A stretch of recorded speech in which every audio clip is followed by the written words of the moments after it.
church, we have one that's not really super high ground, but it's been there a long time, since 1880 or so, 80 something. I don't know exactly when they started the cemetery. I see. And Emmanuel has their own, that's very old too, yeah. And it sounds like, from listening to your discussion here, that the church has played a major role as far as the social life and daily living of the township at that time. Most certainly, yes. Now we had local French and Polish farmers by us, probably some through here too, I don't know. But they all had to drive into Mount Clemens to St. Peter's Church. They didn't have no church. He said, St. Ignace, what is this? St. Isidore was formed kind of right through the late 50s, I think, somewhere, because I know the Cosses and them were all involved with starting that church out here. But otherwise, everybody had to run into Mount Clemens for their church, whereas our Lutherans had our churches right out here. You were established. We were established, yeah. We had missionaries. Well, in fact, my wife's great-great-grandfather was the first German Lutheran missionary here. Wow. He established Mount Clemens, Emmanuel, St. Peter's, and up in Capac. Oh my gosh. And did all on horses, by horseback. By horseback. In his time. See, now there's where the Began nursery is now, that was a bowling farm. His sons had the farm there. And then I married, another bowling was on 24, where I married into. Okay. Yeah. And did you see, at that time, was time when you were growing up, was it common for the children to take over the farming? Did you find that? Well, generally, depending on how many were in the farm, or in the family. For instance, I was the oldest son. Yeah, took part. Generally, though, if only one son stayed on the farm, the rest most of them worked for auto plants. Auto plants. And is there any particular reason? Was it because of the economy, the required work to maintain a farm? Well, it took hands, a lot of hands. Yeah, they always had big families. My dad wasn't one of them, but in fact, in my youth, he had a hired man. It wasn't just me; he had a hired man. Okay. Yeah. Okay. Where there wasn't enough children to do all the work, and when it was very intensive, labor-wise. Yeah. I would imagine. Yes, so. It was. Yeah. And you were talking too about your background being in road development, construction. Anything that you could share with us as far as major roads and thoroughways in Macomb Township that look so drastically different now versus back when you were growing up? Well, I worked for the MDOT for 13 years, and I was down in Detroit when the riots were, which is 67. And I was on a bridge that was a three-tiered bridge, three lifts high. And I said to myself, this old boy don't belong down here.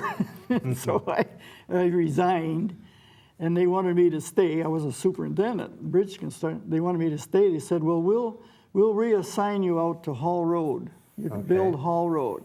So just think about it. That was 67. They didn't build Hall Road till just a few, I'd have been sitting there. I wouldn't have anything to do. No, I resigned, and then I formed a Miller Rock Excavating Company and did that, yeah. And then did you actually do the construction, or some of the construction, on Hall Road and some of the other roads? No, that was bigger stuff than that was bigger stuff than you. Yeah, I did like a lot of home building stuff. We were really starting to grow. Home building, sewer connections, water connections, that type of thing. And was there any particular township supervisor or supervisors at that time that were more involved with that development, or was that just kind of a gradual Well, escalation? I think looking at Russ Koss and DeBuck had a lot to do with initiating this going ahead in here, because they had to bring sewer and water in, and you had to have the gusto to get it done. Okay. There's some things, don't get done unless somebody pushes on the envelope, you might say. Okay. Yeah. See, it was DeBuck who got me to start with the township because I was busy excavating, but they needed inspectors, and he knew I had that background, so that's how I got in here. So then I worked here another 13 years. Wow. Yeah. Well, you've had a lot of, you've seen a lot of changes here over the years, certainly haven't you? have, yes, yeah. Were there any kinds of food items, clothes, appliances that were most difficult to obtain during the time that you were living here first? Well, of course, the war held off everything, World War II. Farm machinery, cars, tires, things like that was near not hard to get, you know. Our fuel was, of course, with stamps, but we always had enough for farming, really.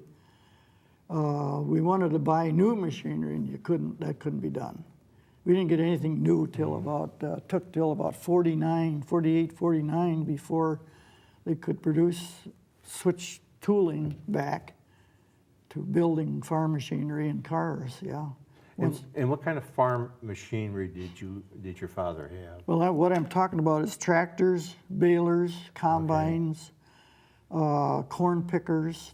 That all came with that later age, in the late 50s, I would say, before most of that got going. Yeah. Okay. Yeah. And you said at an early age you learned how to operate all or most of that equipment? Oh, I was driving tractor at about 8 or 9. Okay. Oh yeah. Steering it just Dad would hook it up, and I would go out and do the fields. Yeah. What about Mama? Did she ever get into the Mama was a good milker, but she didn't really run tractors. But my mother was a good driver. She did drive. She did, okay. Even at that stage in life, yeah, she always drove. Yeah. Now, when you were living here and growing up, what was like a typical family meal with you guys? Well, meat and potatoes. Okay. Oh yeah, and a big breakfast. Yeah, because we were up at 5:30 or so and first you milked the cows, then you come in for breakfast, and then you went out and fed them and took care of them. I would load up my milk and go. Later, of course, when I come back from the Army, I didn't go back to the dairy either. I stayed at the farm. Okay. Then I started with agricultural school under the GI Bill. And then farming was a disaster. We had a milk strike in 1950. The prices were so bad. None of you know about it, but no. Probably. But anyway, we had a milk strike, and that seemingly was going good until the unions decided, I think, they didn't want to pay more for their milk. I mean, that's what it looked like. They crossed our picket lines, and that ended the strike. Anyway, then I saw it's like saying, hey, we can't make a living on these farms for 2 families. You know, it was a thing of farming was developing into bigger, you had to have more acreage and more production. So then I switched schools to tool and die and machine design, and I graduated into that like 56 probably it was.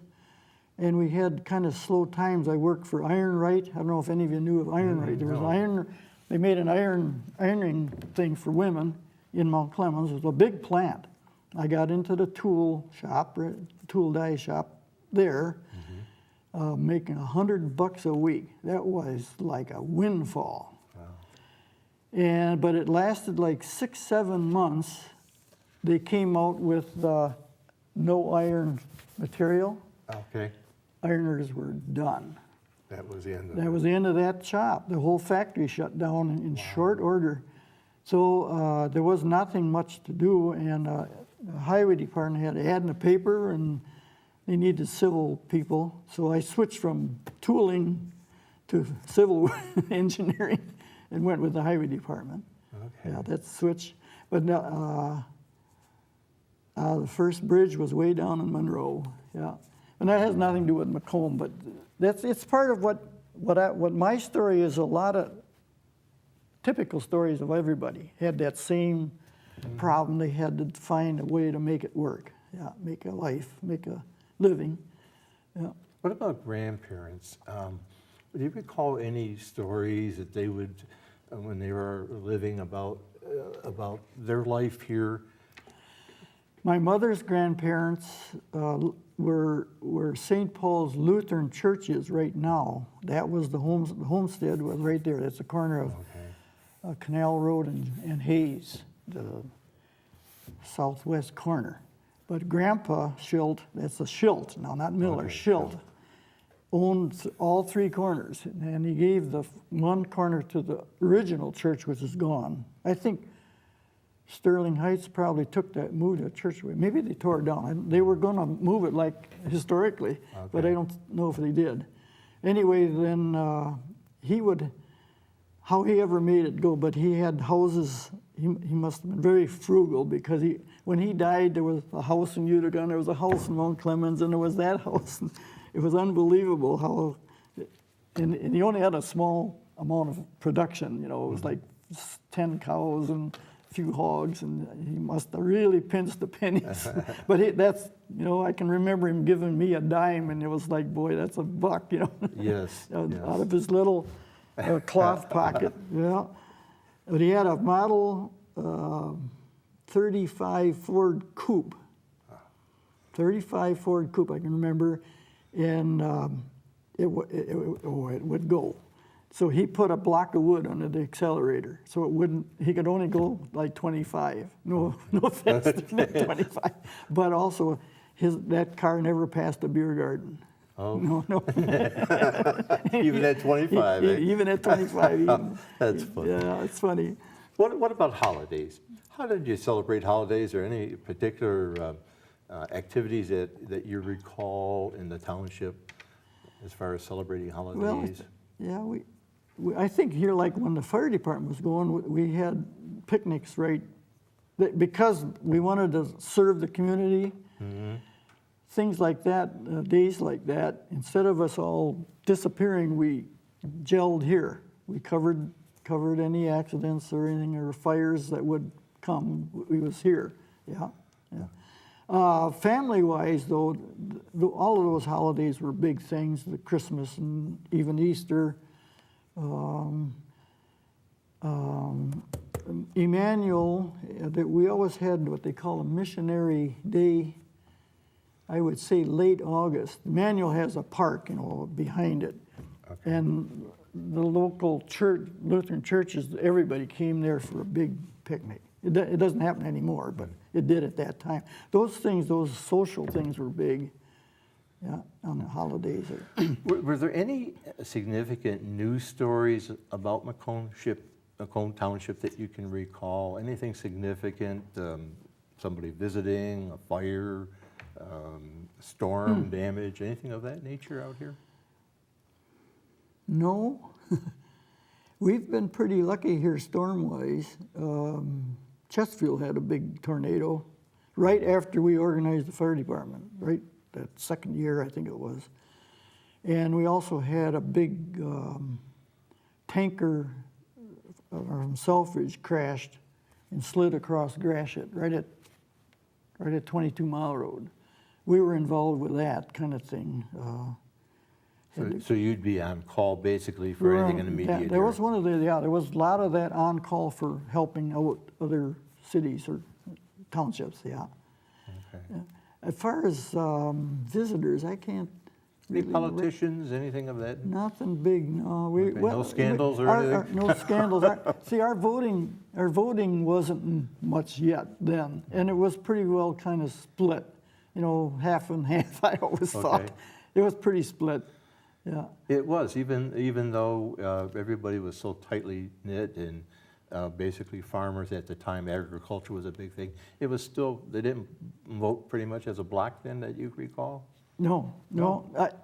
If you look even now, most of the people I know will vote not on a party line. They'll vote who they think is proper.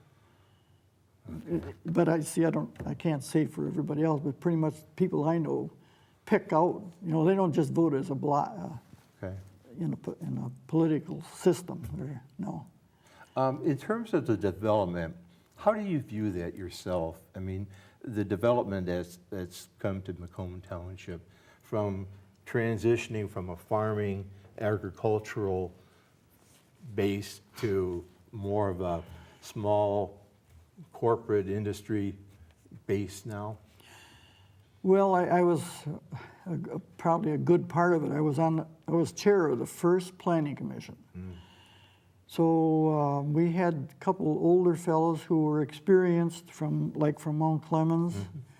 They'd come out and they had farmed out here too.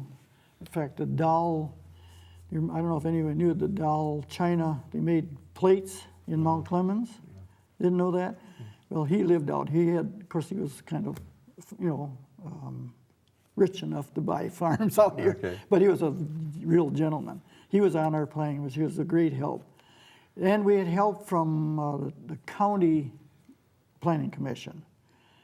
So we had a good start and a good basis, and I think that all of our development has theoretically been very good, with sidewalks and streets and doing everything right, planting trees, et cetera. That sort of thing has worked out, I think, fairly favorable, yeah. Now, the fire departments, that was all planned out way ahead where they're to be, yeah, the locations. There's some good vision there then. Yeah, way back, right? We're talking like 57, 56, 57 was the beginning of the first mapping out of the township. Yeah. Talking about all the positive things about Macomb, is there anything that comes to mind that you really wish maybe hadn't happened or did occur? I mean, that was a major activity. My one thing is that you talked about Romeo Plank, and here they are widening it. That wasn't supposed to be. Our major north-south road was to be North Avenue and Garfield. Garfield still isn't, even though the easements are there, it still isn't our north-south road. We're running people up to the corner of 25 and they got to make a left and then they go down, make a right. That isn't good thoroughfare, right? That's been one of my kicks. I talked to Jan about it already. Okay. But it sounds like that historically has been maybe an area of contention, how those roads were jogged around or how they were designed. And is there any reason or plausible reason that why it was decided not to do anything, let's say, with Romeo Plank Road? Is it because of the river? Well, in the old days, and I don't know if it happens so much anymore, but the river caused a lot of fog back in the early days. And that's why that road wasn't supposed to be a major road, because of the fog. It really got a dense fog. There's some number of people got killed along those curves. Way back. I think maybe there isn't the icing or whatever. I don't hear of fogging along there as much. Okay. But see, one of the things, Garfield was supposed to go through to Metro Park, the Metro Park that's north of us. Okay. That was supposed to be the feed out from Detroit or, Roseville and all of those people that go to the park.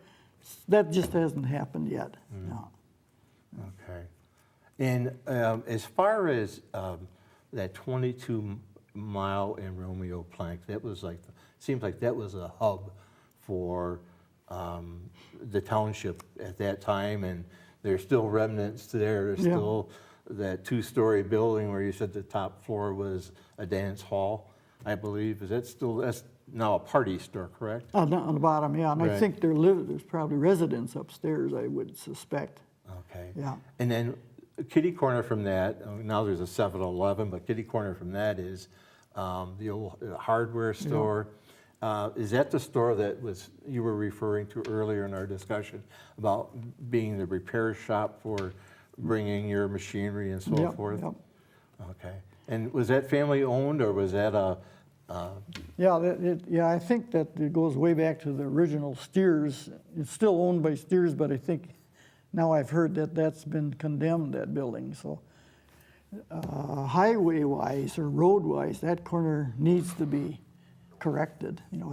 It's jammed too tight. There's not enough room for traffic there right now, the way our growth is, I'm wondering if that's because, and maybe that's a reason why they want to do something with Romeo Plank. I am think only so. surmising. I think we're going to see a change there in the next couple of years, yeah.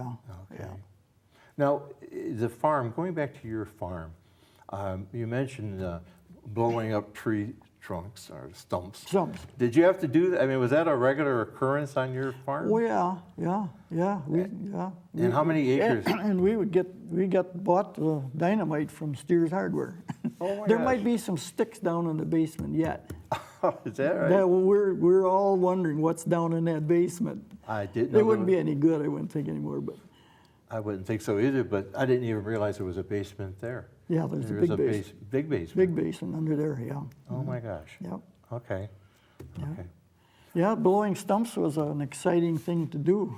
It'd be like shooting firecrackers today, except Only much bigger than that. Much bigger ones, yeah. We would light the fuse and go hide behind another tree.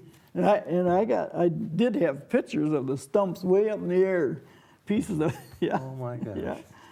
And then after that was cleared, let's say you blew those up, then you would till that over, or? Yeah, eventually it was a lot of work. I mean, that's what happened all over the nation, the clearing. You got rid of the stump, but it didn't get rid of the root. You know, you blew the stump, everything. So you had to, once we had tractors, we could put chains on the root and pull it. But you can just imagine when they didn't have tractors how much hard work these guys did to clear land and make usable land. Yeah. Were there gatherings where, let's say, church members would help, just like they have barn raisings in Yeah. some areas of the country? Oh yeah, there was a lot of cooperation between the neighbors Okay. in those days. Oh yeah, yeah. Okay. And I take it you had a barn, you had probably several barns, I would, Yeah, I had a picture here. still of the, But the barns, yeah, they're all there yet. Yeah, our barns. They're very well kept. The last buyers, that was their promise when they bought it, that they would take care of the buildings. okay. There's not very many barns left around No, here, no, are not, there? and I don't think there's any as good as that one yet Yeah. around. No, I don't think so. No. Okay. Most of them are. We're going to take a pause.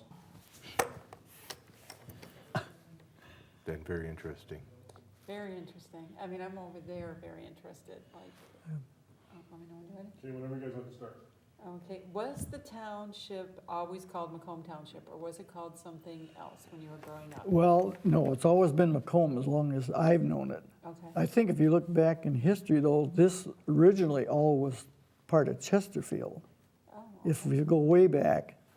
But Chesterfield and Macomb extended, according to history, all the way across the state. oh, Yeah, all the way across the state. And then as they divided, or as we got people, settlers, then it got set. See, now the farm I'm on, which was Shattuck, the first township meeting was in that house, oh, wow. around that farm. I don't know if that's, I don't know when the house was built, probably about 1900 or 1890 or something. But it's interesting to read past history. Like I told you before, the British ruled this. It was a territory of Canada. So those people came in from Canada. There's Tuckers. There's a Tucker house across the road, Shattuck house, and another one up on Fairchild. I can't think of their name, but they were the original 3 settlers here, of white settlers. Yeah. Then tell me about Macomb Corners, why we call the park Macomb Corners. There's a story behind the 4 corners there. You mean where the building is that we're looking at? Or what?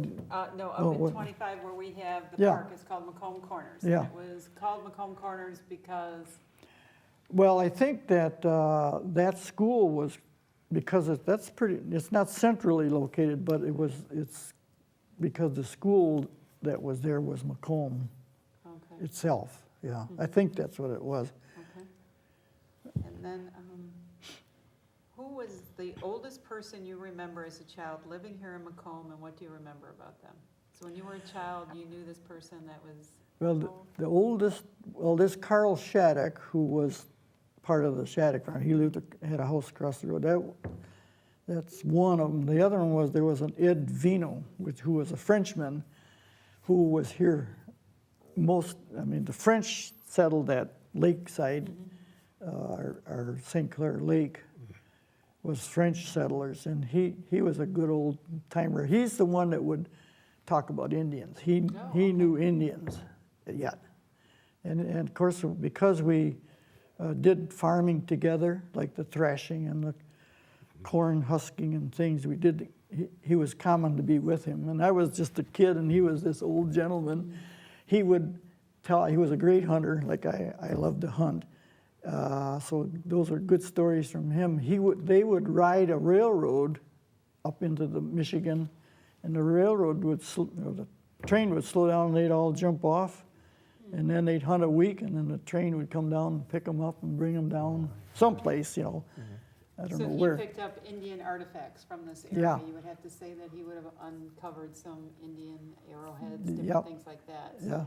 he would have known that there were Indians. See, in the area. now, I haven't done it, but I'm hoping to do it this year now.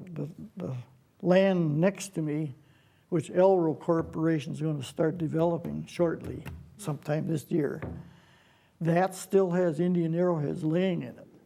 And when it's loose, then they come up. Okay. That stuff, yeah. Oh, I'm going to go looking this spring now yet. I couldn't get out there, it was muddy yet, yeah. Tell me about all the jobs you've had in Macomb Township. Well, let's see, of course, the fire department, the planning commission, and I was a building inspector, Okay. and then a water department assistant superintendent. And now the Yeah, historical. And now this, yeah. Oh, wow.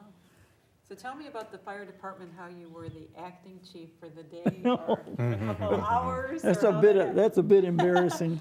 Oh, See, Chief Koss died of cancer, and there was an assistant, Chief Kaiser, and but the township fathers wanted to, how do you say, we had to fill out a form to apply for the job, right? So one of the problems was the assistant chief Kaiser wouldn't say yes or no, he wanted the job. He was one of those he just didn't say he wanted the job. Oh, He should have got the job, period. But he didn't say he wanted it. So there was, I don't even know, 7, 8 of us applied for the job of chief. Well, the board appointed me chief one night at a regular meeting. And so the next morning I came in and stayed in the office all day, one day. Okay. One day. Ah. And Ron DeBuck was supervisor. Okay. And, well, I don't know, it was a political thing. I could have handled the job, but I didn't want it I was busy excavating. I had a company going. In fact, I had appointments for that day to do septic work. Wow. So I was I was in a corner, but so Ron come over, and then there was Judge Denoweth. You've heard of him. Yeah. We got together and decided, let's just let it go and then, see, that made Kaiser get off the dead spot. He took the okay. job, yeah.